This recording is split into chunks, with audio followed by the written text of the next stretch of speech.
We'll start. Yeah. Hello. Good evening. Thank you for joining us for this session. We are joined with Dr. Lucian, who is a trade economist at the European Commission. He was formerly also the chief economist at the European Commission.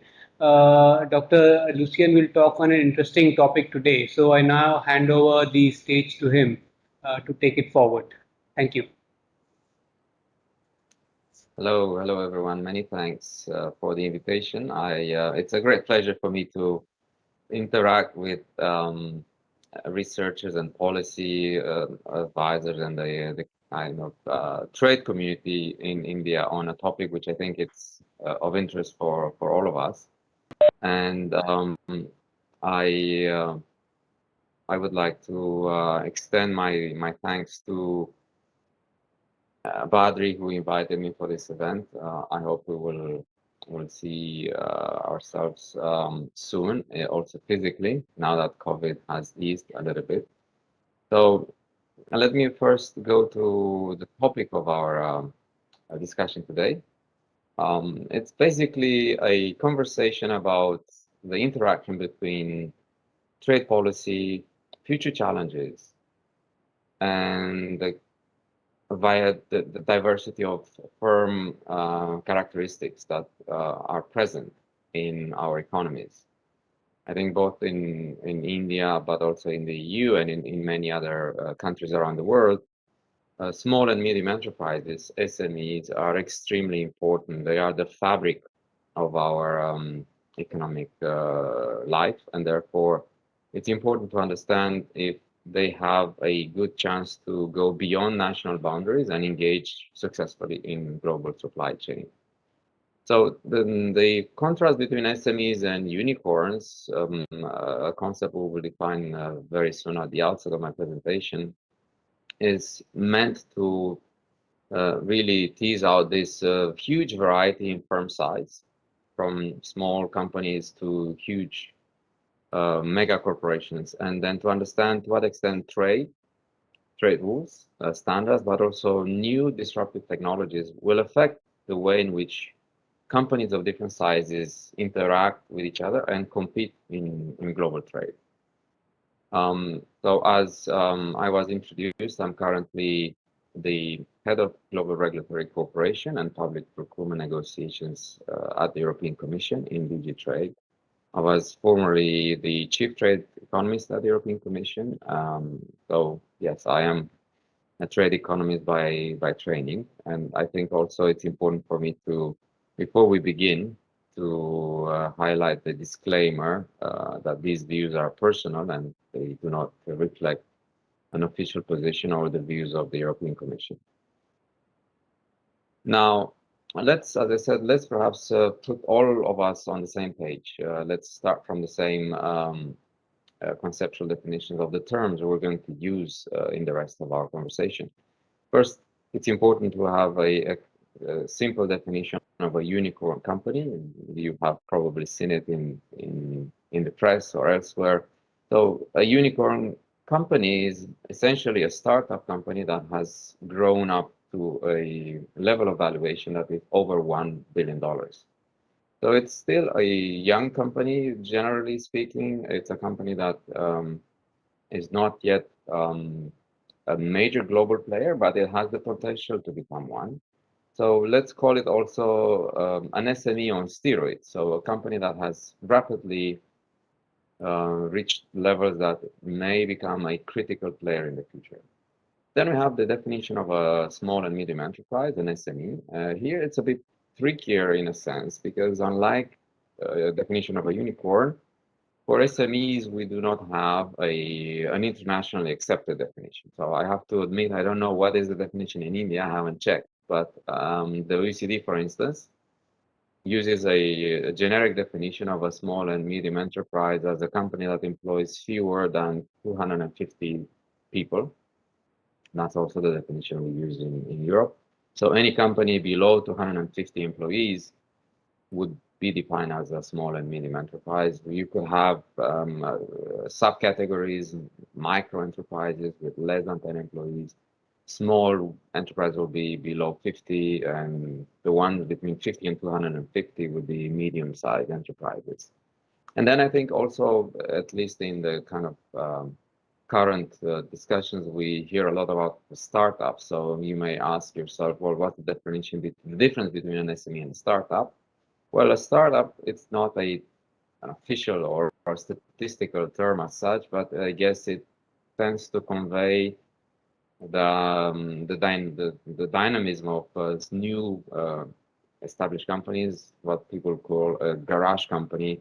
Someone starts a little business in their garage, and soon thereafter they become very successful. So a startup company can end up as a unicorn if it's successful in its growth path, or it may just remain an SME forever. So these firm dynamics are, of course, important for many aspects, not just trade policy, but in today's presentation, I wanted to connect this idea of firm size with trade policy and see where that leads us. I think perhaps you've asked yourself already, well, what's the relevance of the topic? Why should we put together firm size, firm characteristics, small versus big companies in the trade policy debate?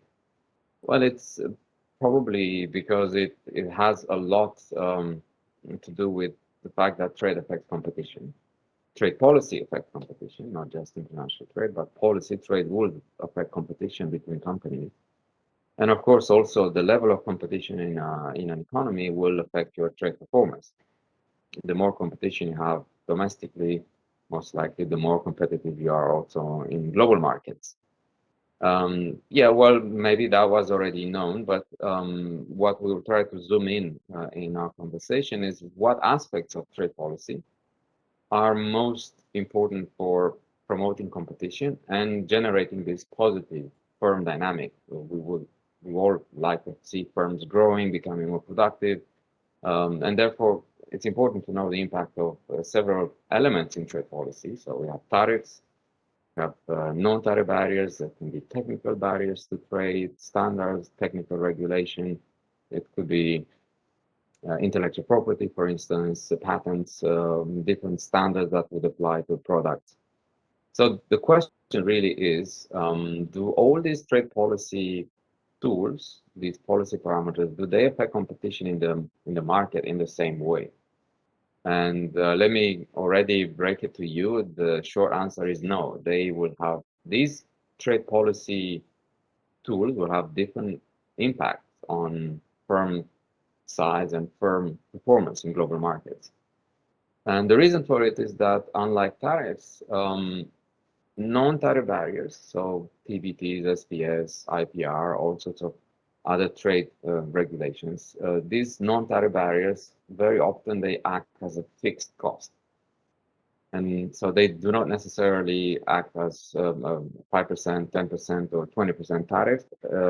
They are a fixed cost. And if they are a fixed cost and you have a low volume of sales, as most small firms do, then they become disproportionately costly compared to a company that can spread this cost on a large variety of products and on a higher sales volume.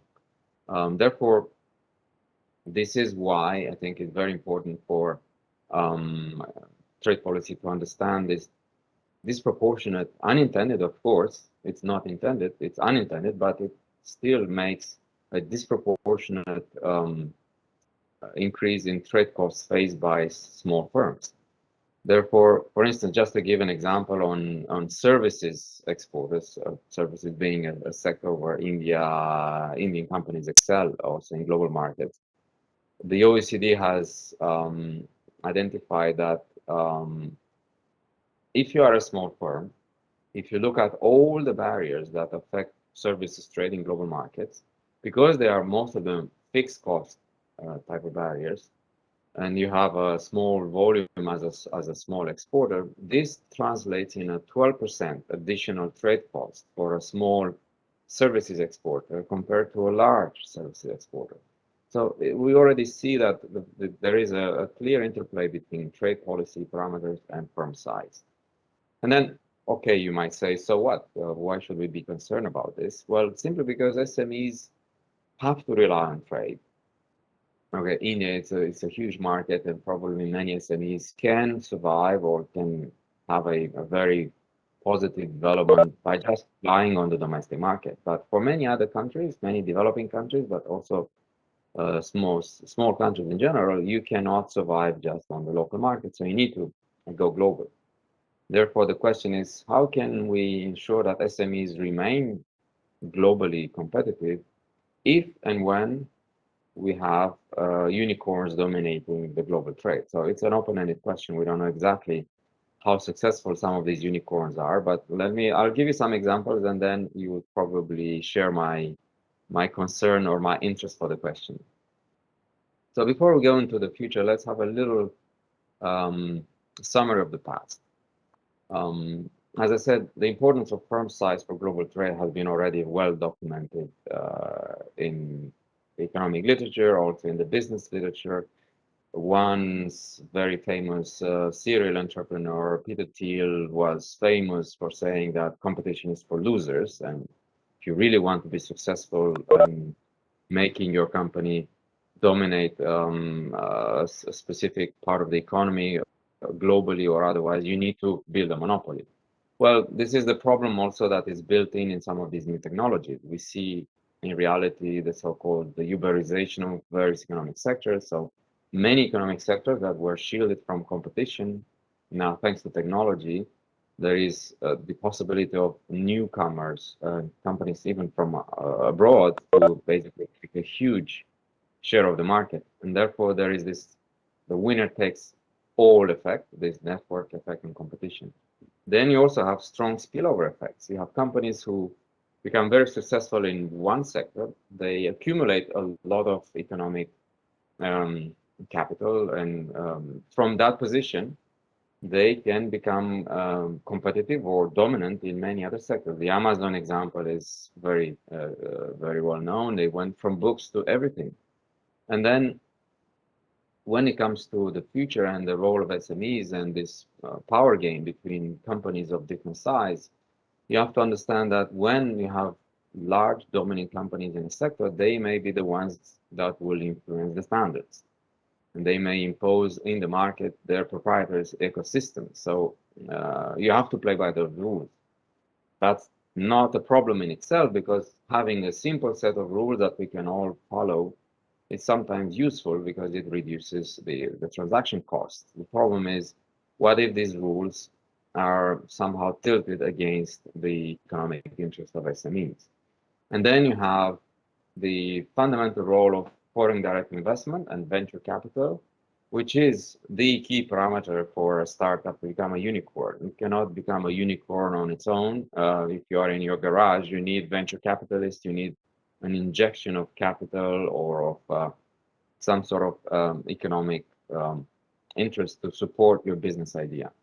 And this is also, I think, related to the FDI attractiveness, the type of policies that countries can put in place to attract FDI, the kind of FDI that will transform a startup into a unicorn.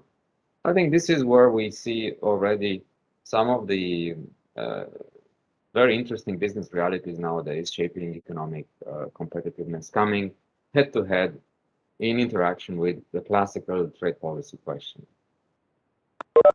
Now, if we were to look at these unicorns, as I said, there are many companies that have reached this stage of over $1 billion dollar valuation, and there are a database out there that try to capture all these companies. There are, I think, by now more than 800 companies with this unicorn status. And if you try to look at the geographical distribution of unicorns worldwide by value, you see that the market of unicorns is clearly dominated by the United States. It's the Silicon Valley venture capitalist type of nurturing system in the US that generates unicorns. Then in second place, very dominant as well, China. There are many unicorn companies that have emerged, they mushroomed in the last few years in a phenomenal way.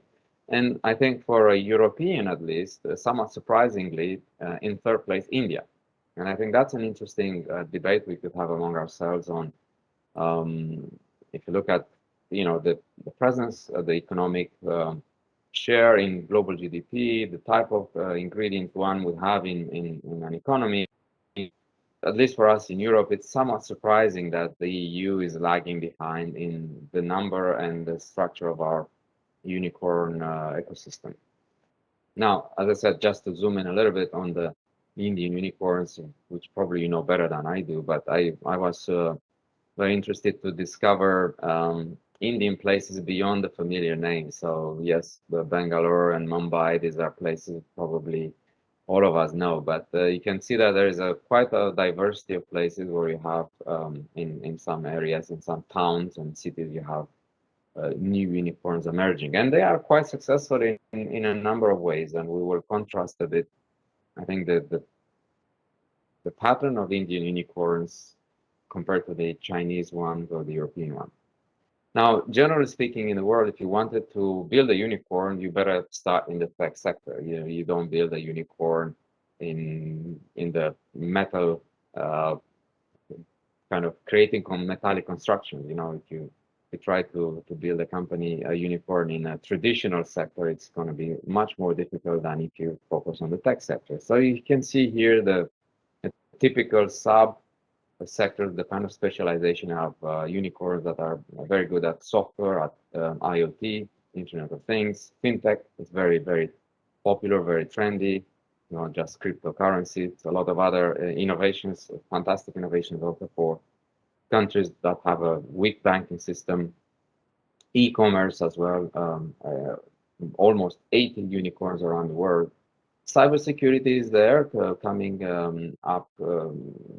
I think more and more importantly, we see artificial intelligence, and also with COVID, there was also a real need for health-related companies who provide innovative solutions. So if we were to look at the existing data and the type of things we can learn from economic theory, from empirical evidence, that's, I think, what we could see so far. And the story is probably already quite interesting, but I think we should make it a bit more interesting by asking those questions about the future. How do we see the future and the interplay between small and upcoming big companies or wannabe companies? Unicorns are probably the future Google and Amazon of the world, some of them. How do we see the interaction between them, and what's in it for trade policy to contribute to that? Now, first of all, I think it's important to see that probably now already SMEs have taken a severe hit, really a blow from COVID and a few other related macro factors around the world. You see on the left-hand side a historical trend towards greater agglomeration of economic activity. So there is concentration in the market. There is that kind of I think the Peter Thiel dictum of you have to build a monopoly caught up with people. They really believe in it. So there is a decrease in competition. So if firms are getting bigger and competition is more difficult, that's really not necessarily good news for SMEs. And you can see it also in the trade data. Here is I pulled some of the EU trade statistics. You see that SMEs before COVID, a few years ago, they had more than a third. The share of SMEs in EU exports was more than a third. Now it's less than a third. So they lost 5 percentage points in the share of EU exports. So you can also see it in the integration of SMEs in global supply chain. Then you know that some unicorns can stimulate trade and they can probably facilitate the integration of SMEs in global supply chains, but others can have a very negative impact. So here I have two examples of unicorns, one with a positive impact, the other one with a negative impact. So there is one European unicorn, I don't know if it's popular in India, if you've heard of, this e-commerce platform. It's a Swedish company called Klarna.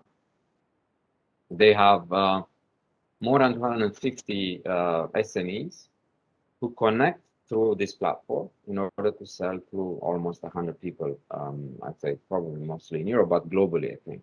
So this is a kind of a, if you want, a mini European Amazon. And like most of these e-commerce platforms, they do facilitate the participation of SMEs reaching out to clients that otherwise they wouldn't be able to obtain, on online sales. So it's a 24/7 type of open shop on Amazon, Alibaba, Klarna, or perhaps an Indian similar platform. Then you have the negative example, you have Green Seal. You've probably heard of the Green Seal scandal. This was a unicorn specialized on trade finance. So if you're a company that doesn't have enough financial capital or short-term capital to engage in trade transactions, you would use Green Seal and you try to refinance your trade bill before you get the money from your customer. You may have a little shortage. So it was a very successful company until they went bust. So there was this GVC, we can call it the GVC subprime moment, where this company collapsed, and that really put a lot of strain on many companies who depended on such facilities. Even big companies. There was a British steel company, maybe even with Indian capital, I can't remember now, where some 30,000 jobs were really at stake because they were on the brink of collapse because of their inability to deal with this trade finance crisis. So unicorns are not just big domestic companies. A feature that is, as far as I can see, prevalent in the Indians ecosystem. We will come back to that. But they also have a positive role for participation in international trade, stimulating SME participation. And when they go bust, they have severe implications. Now, I think it's also important to make a distinction, because it's important for all of us, between, I think, the new economy, which is a lot more about building apps, software, and having a solution, providing some innovative solution based on perhaps software or content, but hardware remains important. You cannot have a successful company if underneath, at least the users, if not yourself, do not have the appropriate hardware. So electronics and chips will remain very important. We see it in the policy preoccupations around the world.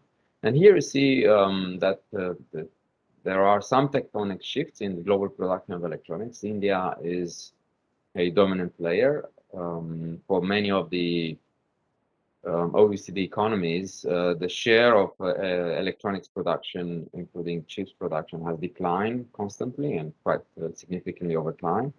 And I think India has remained at a fairly low level in this sector. Why is this important? Because if you want to build all these unicorns in all the sectors we've seen before, you'd still need as I said, a strong hardware infrastructure, because these application will become more and more demanding, especially if you use artificial intelligence or other types of facilities. So you can see the artificial intelligence is the biggest client for chips, for specialized chips. Smart cities also, something that would become a very important economic activities. And then even some industrial and automotive, for instance, one sector in the industrial sphere that will depend more and more on the ability to embed electronics and software in new vehicles, electric vehicles, smart driving. So the future belongs basically to those companies who can combine in the best possible way hardware, the embedded software in your devices, but also the content that you can provide to clients and the quality of the service. Of course, this is not something for policymakers to directly intervene.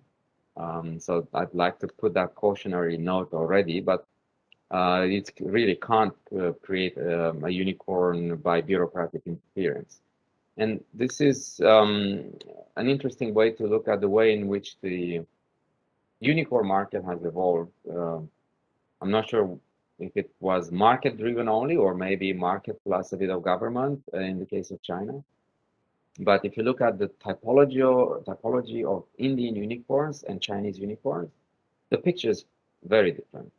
Indian unicorns tend to specialize in fintech, ed tech, a bit of internet software, supply chains, and logistics. This is basically the delivery, written as the name of your city, delivery with Delhi in it, and e-commerce. There is one or two unicorns which are categorized as auto and transportation, but these are not really car makers or kind of unicorns specialized in. I think they're more like hailing kind of taxi services. So compared to the Indian unicorn landscape, the Chinese unicorn, you see artificial intelligence dominates very heavily. There is on the real auto and transportation, these are companies involved in car making. They provide innovative solutions, not necessarily car parts, but it's the smart part of a car. And then you have hardware. Hardware is things like robotics, for instance. Just to give you an example, a Chinese company, I think recently they won the Guinness record for the largest number of robots who were dancing in a synchronous manner. But even beyond these frivolous activities, the robotic sector in China is very well advanced. They had robots that even were part of the COVID response to the pandemic. So it's a fairly different structure, and you see that it is, I think, important also to ask ourselves whether these unicorns are exclusively oriented to the domestic market or they have a global vocation. I don't have a definitive answer here because I've only scratched the surface, but by superficially looking at some of the Indian unicorns, I had the feeling, and here maybe we can discuss it later, but I had the feeling that the Indian unicorns are companies that benefited greatly from the large domestic market share, and their solution and their business model is primarily targeting this domestic market. And the question remains, will they become global companies? They are big Indian companies. They are thriving unicorns in India, but are they really potential global players? So that question, I think, in China gets a more nuanced answer. So these are the type of things that I think we should reflect upon, but not necessarily as policymakers, but as perhaps analysts and policy advisors, because it's very hard to engineer, as I said, a unicorn. Now, what can trade policy makers do? Well, if you listen, basically, I think you have to listen to businesses. So here's the example of a World Economic Survey, World Economic Forum survey, and they asked a large number of companies what are the biggest problems if they were to look at trade and disruptive technology. And here you see that they say these are the technologies that will change the way we do trade. Internet of Things in supply chain comes first.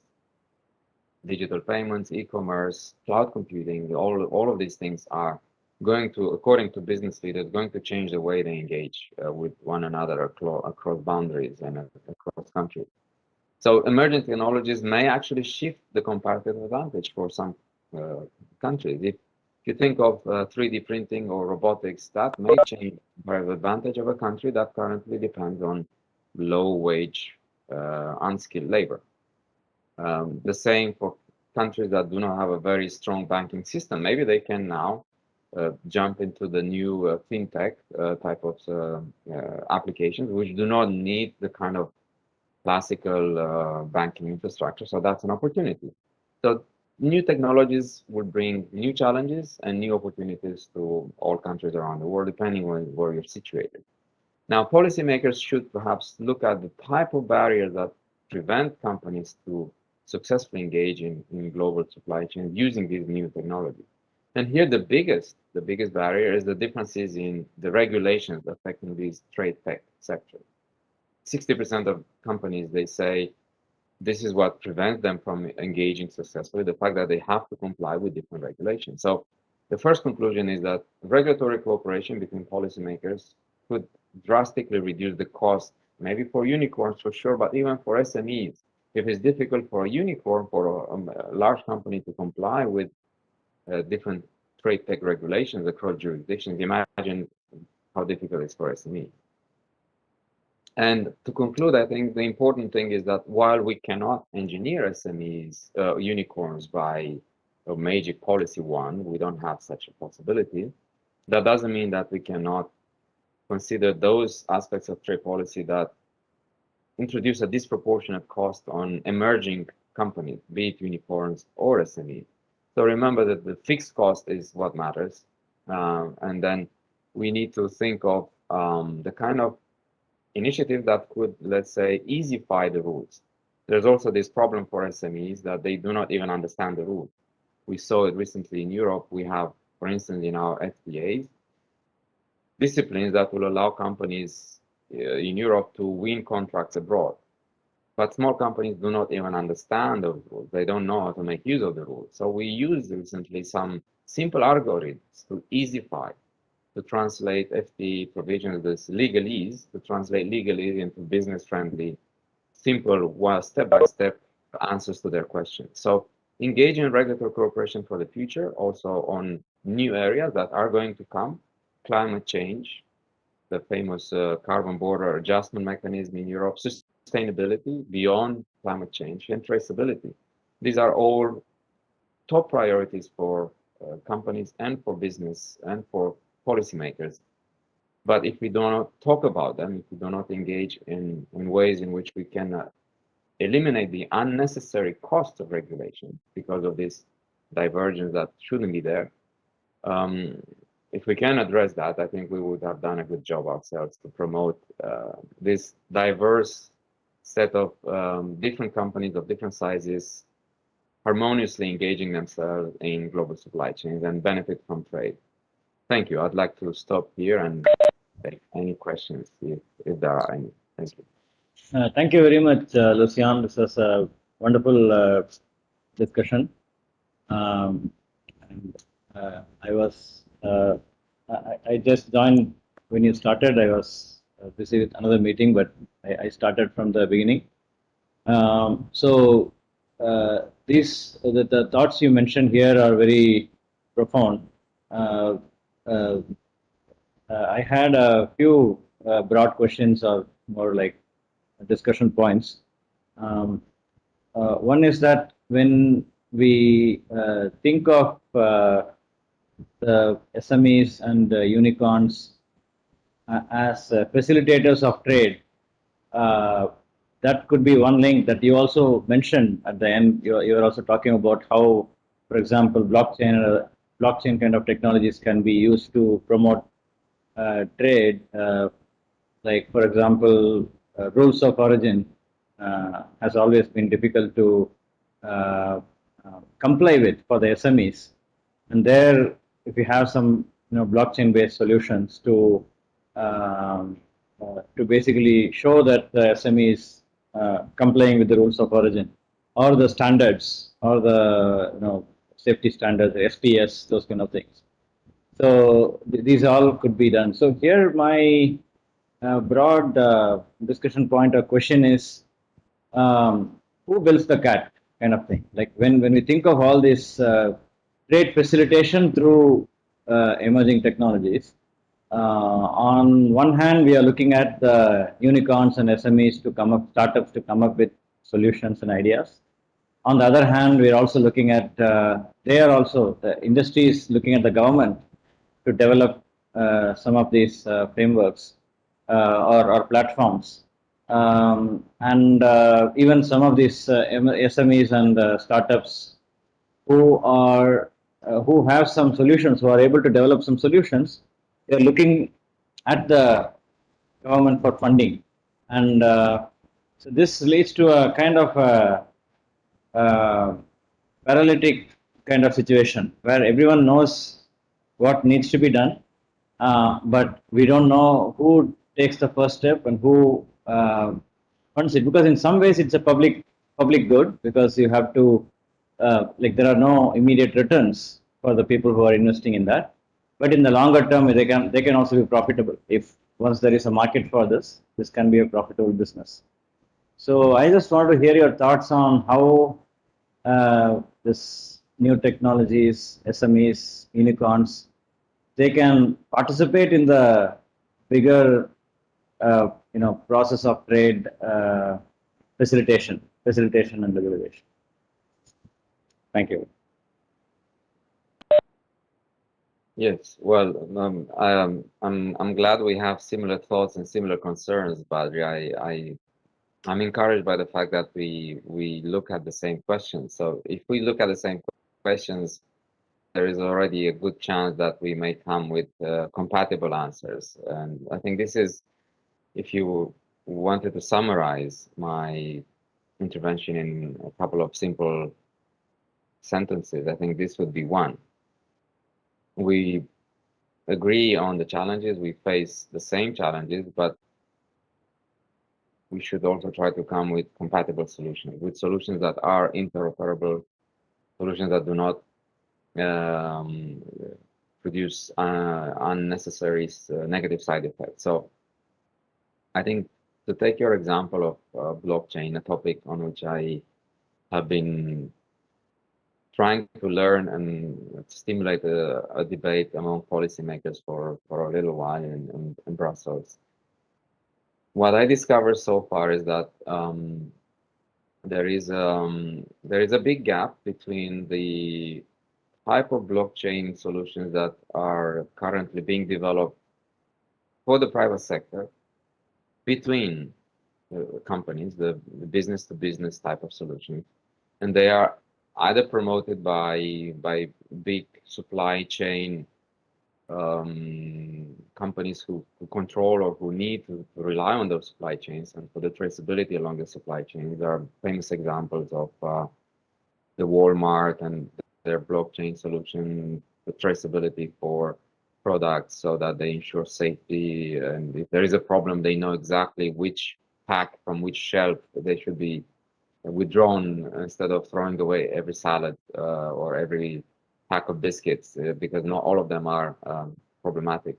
So this type of traceability, digital solutions on blockchain for global players are already quite advanced between companies, and they benefit. I mean, they're maybe put in place by big players. Blockchain, you have to have a bit of a critical mass. You have companies like IBM and others, but at the end of the day, they benefit also the small companies who become part of that blockchain infrastructure. They don't have to be major players, but they are nodes in the system, and they can find it very convenient to comply with standards by using this digital platform that is given to them, perhaps as part of the conditions to participate in supply chain. Now, the gap comes when we look at government to government or business to government exchange of information, of digital information. You mentioned rules of origin, and that is a legal requirement in free trade agreements that would require a certificate. So this certificate, depending on the type of FTA you have in place, this certificate may be issued by a private entity. In some countries, you have chambers of commerce issuing a certificate of origin, or depending on the system, even the actual exporter, if it's an authorized economic operator, a private company, can self-certify the origin of those products. Now, if you want to submit that digital certificate to a custom authority elsewhere in another country, there is no legal guarantee that this would work across and around the world. And I think there are very few initiatives that currently engage on blockchain between public authorities and companies engaged in international trade. So this is the gap that we should try to address. The ability to create this public-private partnership using digital solutions, blockchain being one of them.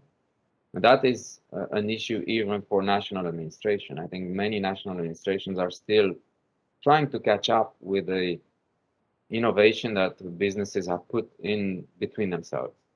And even more so if we're talking about government to government. So exchanging custom information from one country to another in order to ensure the correct enforcement of a free trade agreement, that's even more difficult to obtain. So there are rules in place, of course, when it comes to custom formalities. For instance, there are rules in the World Custom Organization. There is the UNCITRAL, the new model law for electronic data transmission. But frankly speaking, if you look at the adoption rate, it remains well behind what is currently in the private sector. So I think this is the challenge for public administrations to be a bit bolder, to join at the same level where companies already are. And when we do so, because we will do that simultaneously, let's not do it in isolation, because we may create individual national solutions which may not be compatible with each other. And that is the worst possible outcome for a digital approach to global supply chain. We need interoperability, and that requires a dialogue and requires a joint approach to how we do things.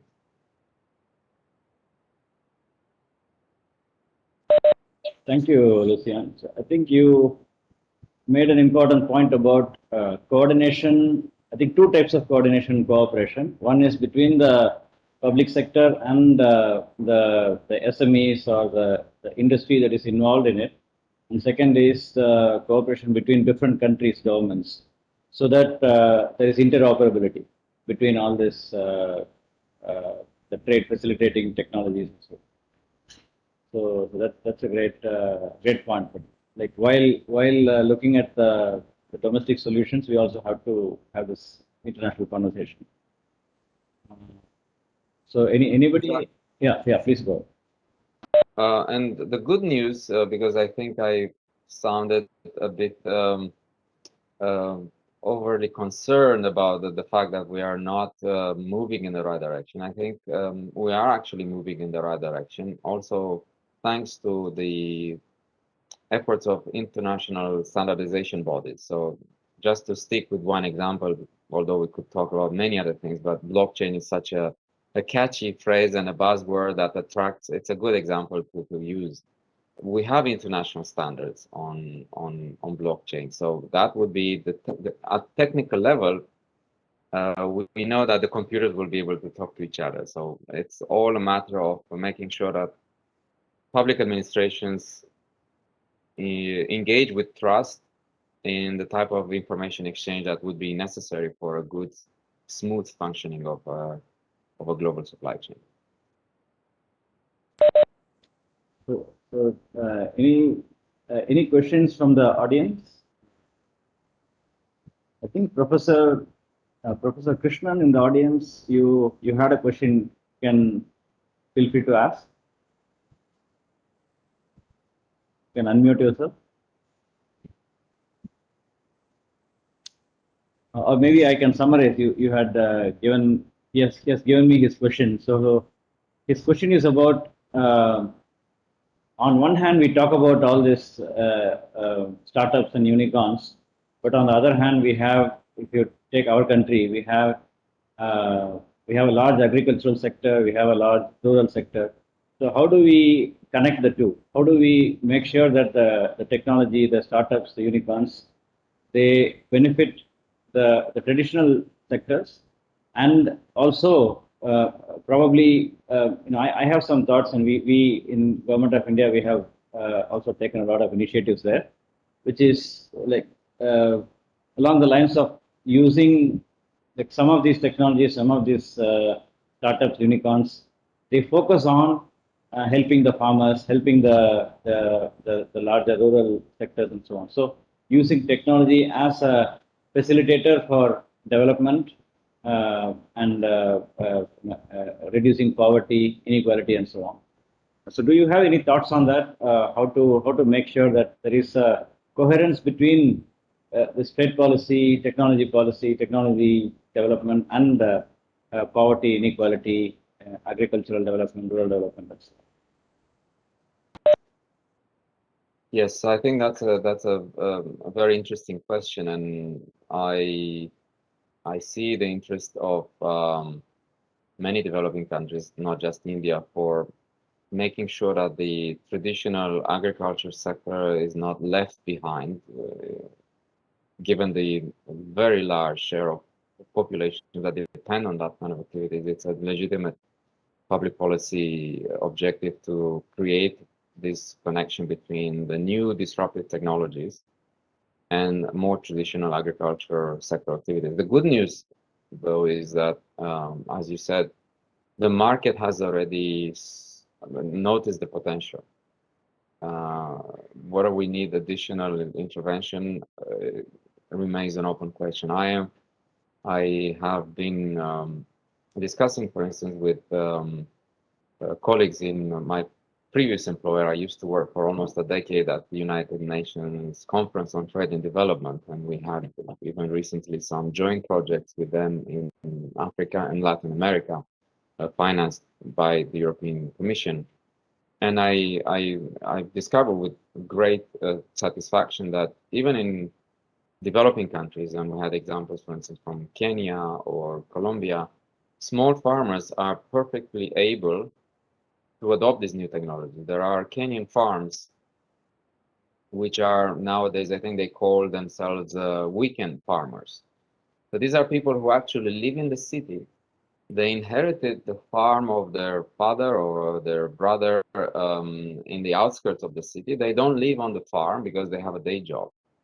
And what they did, they invested maybe with some help from a local program. I don't know if there is any such scheme to facilitate the adoption of technology by small farmers, but they equip their farms with water tanks, with sensors, with soil moisture sensors, and with small devices that are attached to the plant. So basically, the irrigation of the plant is monitored by these sensors, and the guy in the city, he receives a notification through an app on the iPhone or on the phone saying, well, you need to, we see that you need to water the plant.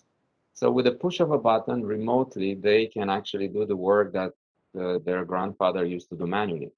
And this is an example from Kenya, which results in higher yields, in the ability of people to kind of diversify their source of income. They may be a taxi driver in the city, and yet they have an additional source of income in the countryside or in the farm that they possess. A more sophisticated example I saw in Colombia. There is the so-called Internet of Bananas. So there are banana plantations which really are monitored with drone technology. So they receive online kind of a weather forecast projections, the same sensors they use, but it's really on a larger scale that with very limited human interaction, they have optimized the agriculture activities. So they have, with the same technologies, basically, they can do harvesting projections. For small farms, it's important to take a loan. It's important because of the cyclicality of your activity to be able to show a credible harvest projection to your local bank if you need to finance your next crop. And these technologies, if they are, as I said, we go back to standards. If these technologies use accepted standards, certified by national authorities as being the state of the art, they could also become good evidence for a banker to say, well, I see your harvest projection. I think we can extend you a loan because all the data indicate that your crop is going to be quite promising. They use water usage. They optimize water usage. In many countries, water is a huge problem. So you need also to look at the sustainability of your agricultural production. And then you have basically with the same sensors, you can have probably half of your SPS certification filled in automatically because you know if there was any plague or any concentration. There are some substances in the plant which are generated by microorganisms. So the moment the sensor says the concentration of substance X goes above limit, it means you will not get your SPS certificate. You need to take action before it's too late. So this may sound like science fiction, but everything I just explained to you come from projects that UN agencies have deployed on the ground with small farmers in developing countries. And I can go on and on. There is fascinating blockchain, since Badri mentioned blockchain. There is a blockchain solution for cocoa farmers, I think, in Cote d'Ivoire, perhaps. I can't remember the name of the country now, but where they actually generate these certificates of organic cocoa digitally, and they are accepted in Europe. We have a number of documents which now we're quite proudly accepting as digital certificates. Organic products, it's a document that we at customs in Europe accept them in a digital form.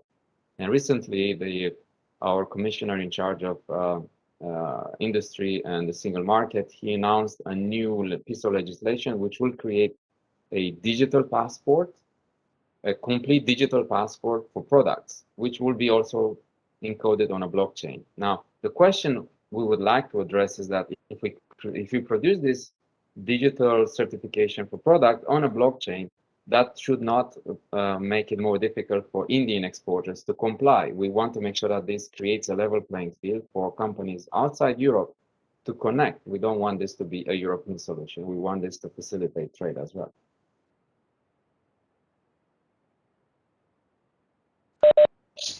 Thank you so much, Lucian. It's really nice, very inspiring examples which can be scaled up and tried in other countries too. Here also we have a very thriving agri-tech sector, and I think the other comment there on the chat box was from Professor Ram, that was about the incentives provided to the startups which are helping agricultural farmers and so on. So yeah, we are also very active in that. Agri-tech is a very important sector here as well.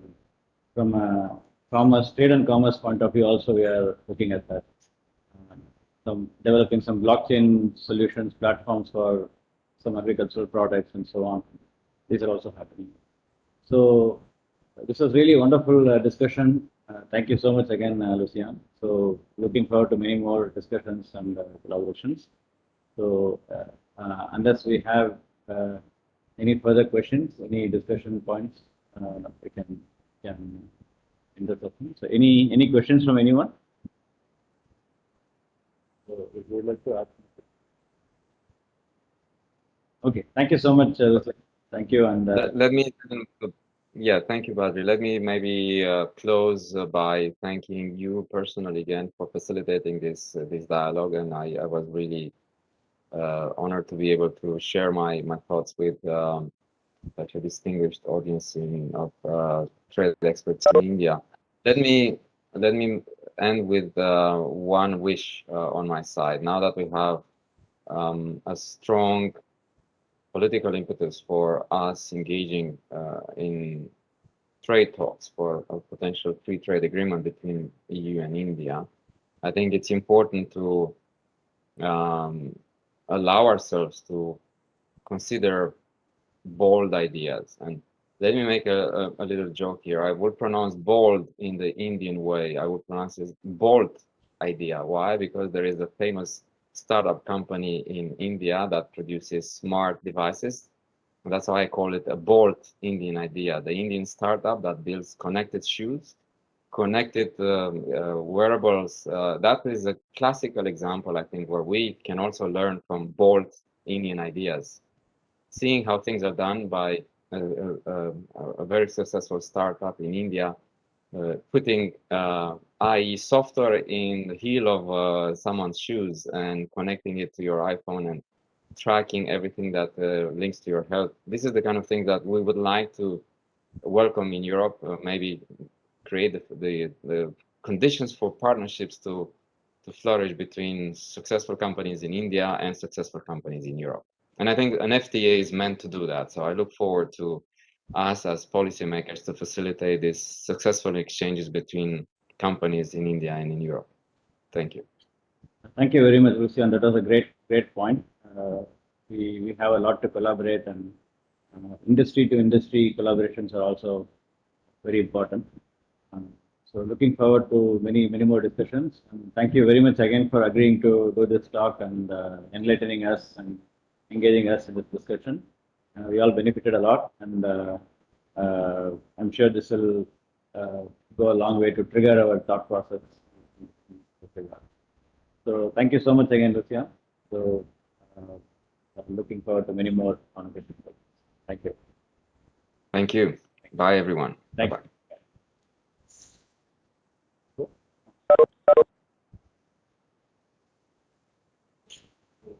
you.